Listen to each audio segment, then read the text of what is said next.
All right.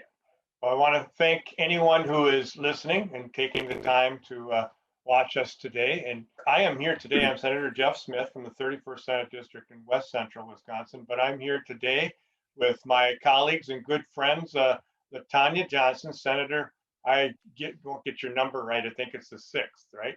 It is. And out of Milwaukee, and John Erpenbach, Senator, down in Dane County, rural Dane County, right? So yeah, actually, it's Dane County is rural. Western Dane County, Sauk County, Columbia County, a little bit of Green, a little bit of Iowa. Yeah, all right. So, LaTonya, you want to tell us a little bit about yourself before we get into any details? Sure. I'm State Senator LaTonya Johnson. I represent the 6th Senate District, which is located in Milwaukee. It consists of Milwaukee's north and northwest side. I have half of downtown, so I represent the entire Wisconsin Center District. That's where your Pfizer Forum is, your US Cellular Arena, and all of the entertainment venues in downtown. I was currently elected to the state legislature in 2012. I served 4 years in the state assembly, and now I am serving my second term in the Senate, and this is also my second term on joint finance. Great, thanks, LaTonya. And John, you want to give us a little background on you? Sure. Elected back in 1998. Started my first term in 99.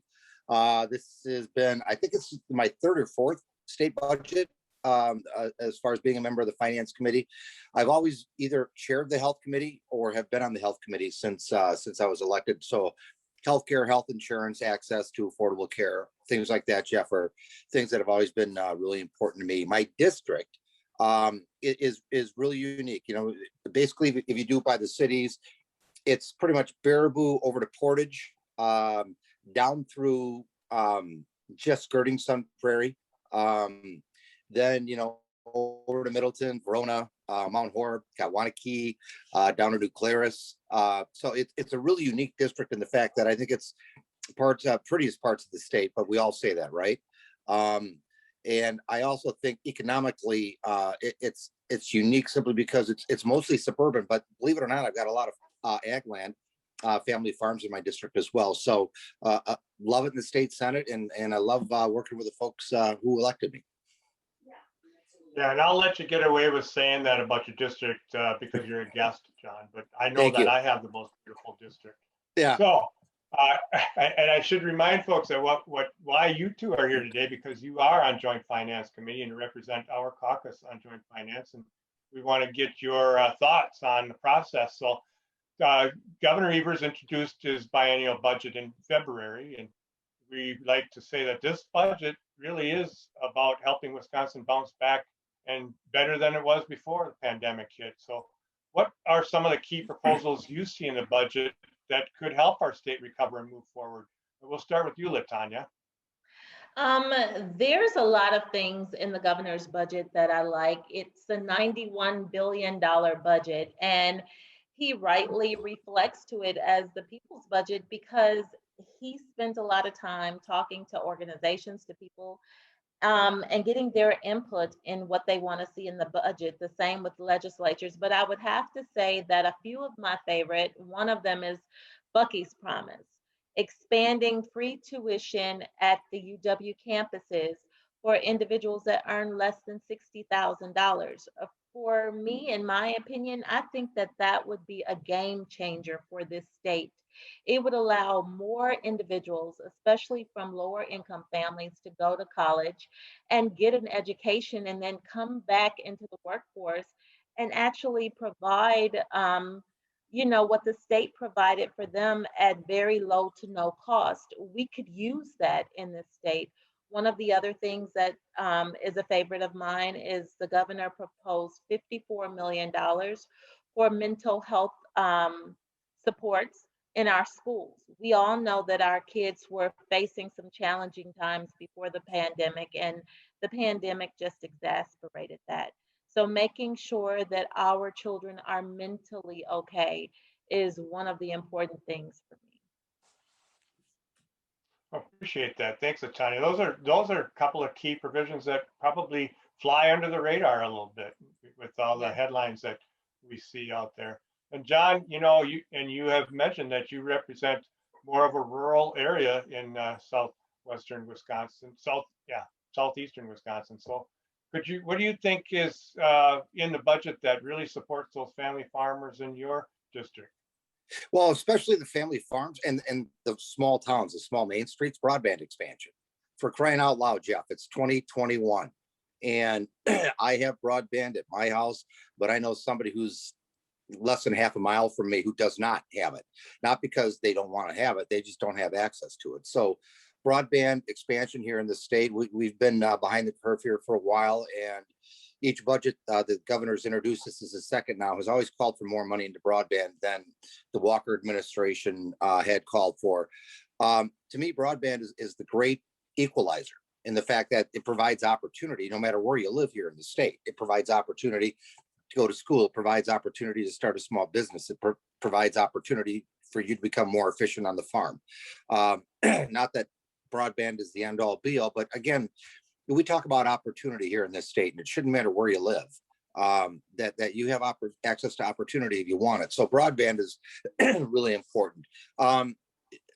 Kind of the 30,000-foot view, we've heard a lot about what Badger Care is. And my guess is your listeners know what it is. It's insurance plan basically for low-income Wisconsinites. And right now, that's capped at 100% of federal poverty level. And to give you an idea of what 100% of federal poverty level is, if you make more than like $6.50 an hour, you're not eligible for Badger Care, which is ridiculous. So what the governor's proposed is expanding Badger Care to 133% of federal poverty level, or raising it up to about $9 an hour, which again, you're not making a lot of money at $9 an hour.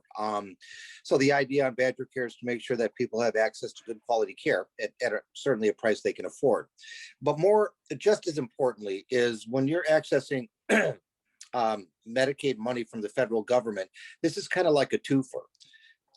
If we expand our care up to 133%, the federal government will and that's our tax money, will cover 90% of that cost. Right now, they cover 60% of the cost. And so we're talking about making sure that I think it's somewhere around 70,000 people or so who have access, who fall between those two wages that I told you about. But under the Biden administration, what they did was they also put in a kicker or an incentive, basically about $1 billion coming to the state of Wisconsin, in addition to the Medicaid money that would be coming to the state of Wisconsin if we expanded it.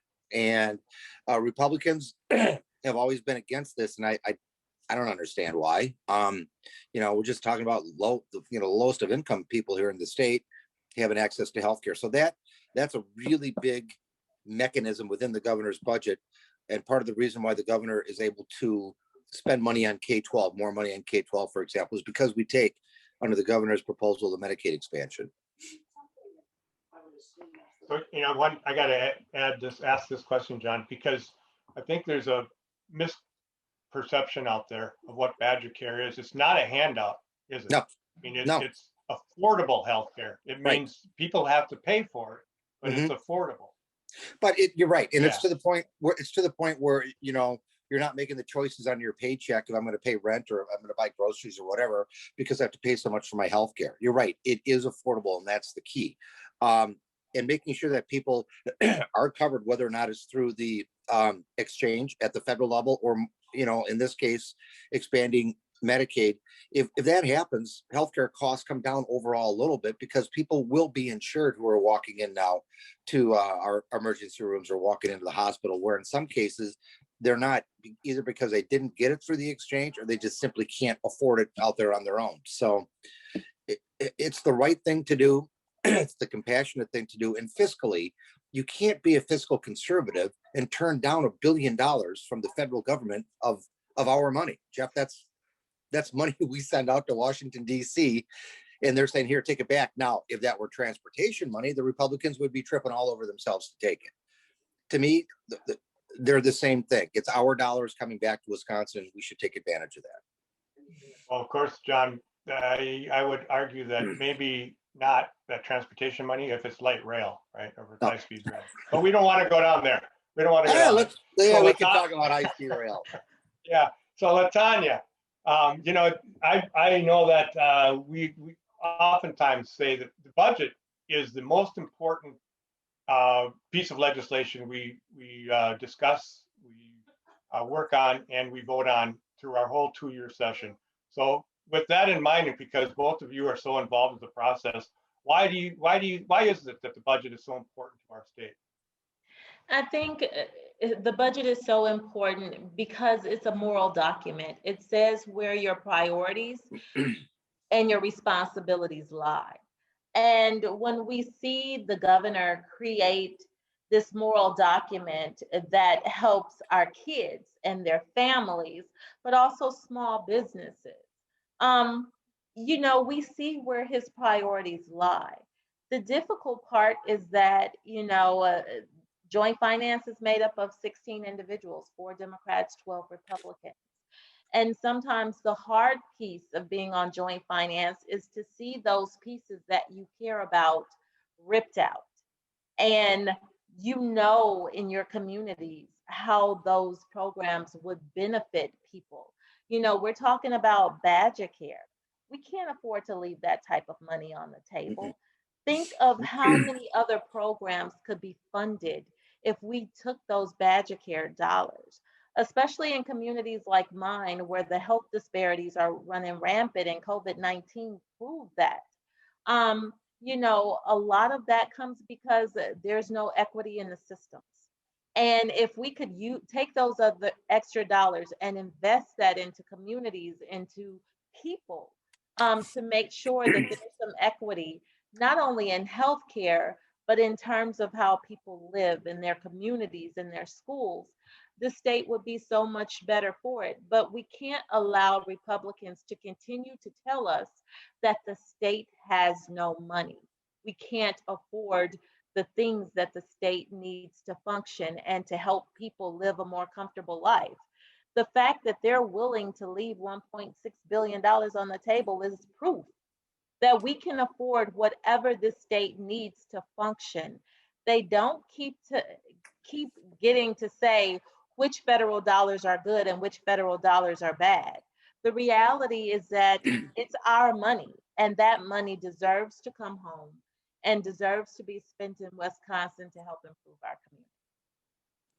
I think an example, Tanya, of what you're talking about, what the state can do, because we're talking about a bounce back budget. We are trying to come back from an economic crisis, and that includes childcare, right? I mean, our business partners have let us know quite loudly that we need to help them figure out how to provide their employees with access to childcare. Is that right? And I think we can do that in the budget.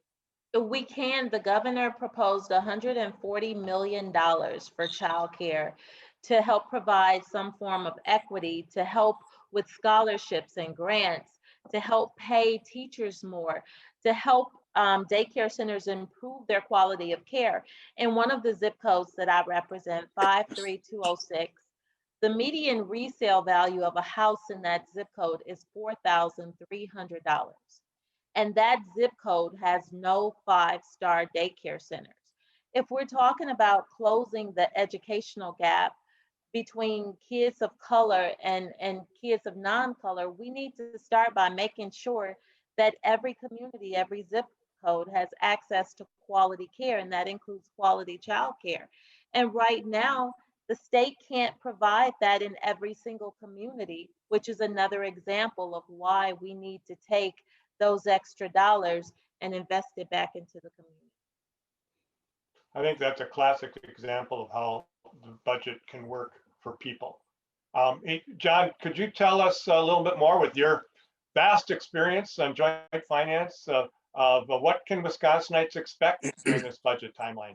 Well, this is going to be a little bit different only because of the pandemic. And normally what would happen, and we're still going to do it, we call them road shows. So starting on the 13th, the Finance Committee will be down on the campus at UW-Whitewater for a public hearing on the budget. And then we head to Rhinelander, then to Menominee, and then back down to Madison for a virtual hearing. The hearings around the state will be done in person hopefully socially distanced as well. And the co-chairs of the committee have assured everybody that they will abide by the county's health regulations.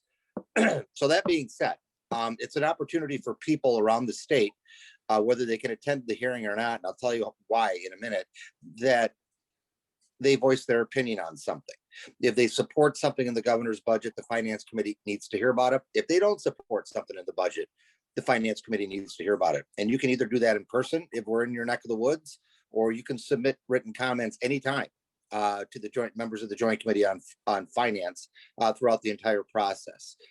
After that's done, we will probably start to put together the budget. And when I say put together, because I know the Republicans have already said that they're essentially going to be starting from base. And what base is last year's budget. It's a 2-year budget cycle. So base is starting from what was state law in the last state budget we passed. And then they're either going to take away from the base or build up the base depending on what the majority party wants to do. And I want to get back to something LaTonya said. She's absolutely right about it being a moral document.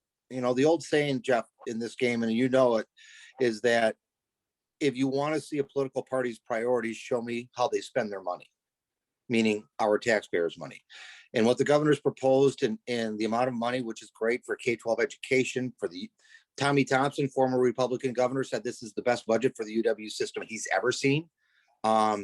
So what Governor Evers has proposed is really not only helping families, but it's also helping getting our educational system back on track. And our economic engine in the state is the UW system. And the governor's budget proposal really allows them to bounce back quickly, which is important. So at the end of the day, the budget's going to have to pass. And I think it'll pass out of committee sometime end of May, early June, unless the Republicans in the Senate and Assembly cannot agree. Then it'll probably drag out a little bit longer. And then you and I and LaTonya and other senators take it up on the floor after the Finance Committee is done, and we try and change it on the floor and have amendments for things that we really believe in, and you know, we'll see what happens. I'm glad, John, you brought up how our constituents can get involved, you know, through in-person hearings and as well as written testimony. But people will ask me, and I'm sure both of you, you know, well, how can you put things in the budget that don't belong, but they consider don't belong in the budget? You know, why don't you do this as a separate bill? And I always remind them that if you have a separate bill, which we should have in most things, and we do, you only get a chance to have some small hearing in the Capitol if you can get down there, if you have the opportunity. But a budget bill actually gives you opportunity, day-long hearings in different locations around the state, and that is rare. And you don't get that kind of opportunity to talk about what you care about. And it is important for you to get that opportunity. So yeah, I like to remind them of that. I think it is important that they get that opportunity. And the other thing is too, and I know we take this approach in our office, Jeff, that if somebody wants to contact me and they're not from my district, we always answer, no matter what the issue is. We've always done that. But especially the budget. All 16 members on finance represent certain parts of the state, but collectively we are putting together the state budget that has an impact on every single person in this state. So not only should they people should contact their legislators, but feel free to contact every member on the Joint Committee on Finance. It's important that we hear from everybody about this budget as much as we possibly can, because again, some of the arguments I'm going to get from people, and I've seen you do this before too on the floor, you use in some of the arguments, you don't personally identify them, but you talk about some of the contact you've received about why this in the governor's budget is important and what that means for this person and so on. So it's really helpful to you know, to sort of put a face on the issues that we're talking about on the floor. Sure is. LaTonya, we're going to give you a last word here, and how you might want to, what you might add to that, and how your constituents and all of our constituents across the state can be a part of this process. You know, my grandmother used to have this saying, and it was, I may never own a business, but I am still an employer, because all of my elected officials work for me. And I think she said it best. We work from you. We want to hear your stories, your concerns. You know, some people ask, well, Do they really listen to you when you come? Yes, we do. Mhm. Especially your stories. We may not remember your face or your name, but we will remember your stories. And we need to hear that. We need to hear how this budget is going to impact you and your family. All of us need to hear that. You know, it's one thing when you just reach out to your elected official, that's fine too. But like John said, you need to reach out to all of the elected officials to let them know how this budget is going to affect you and your family. You know, it's hard to hold people accountable for doing the wrong thing if you haven't voiced your opinion to let them know what the issues are. So, you know, hold us accountable. Make sure, you know, you let us know how you feel, whether that's testifying in person or testifying virtually or sending, you know, emails to our offices. Those are all very important things to do. But above all things, we need to hear from you.